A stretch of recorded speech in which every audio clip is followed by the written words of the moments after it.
మజాకా సినిమాలో కృష్ణ రోల్ సందీప్ గారు తినేశారు కాబట్టి, మీరా రోల్ ఆవిడ తినేసింది కాబట్టి, యశోద రోల్ కూడా తినేశారు కాబట్టి, అందరు కలిపి డబ్బులు తినేసాం కాబట్టి తింటూ వీడియో చేసి స్టార్ట్ చేద్దాం అనిపించింది. Sir ready?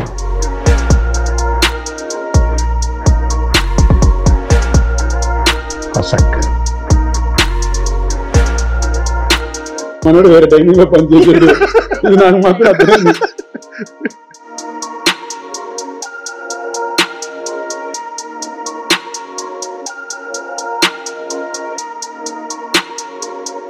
చెప్పండి, ధమాకా ఎలా వచ్చింది మీ లైఫ్ లోకి? ధమాకా ఏంటి?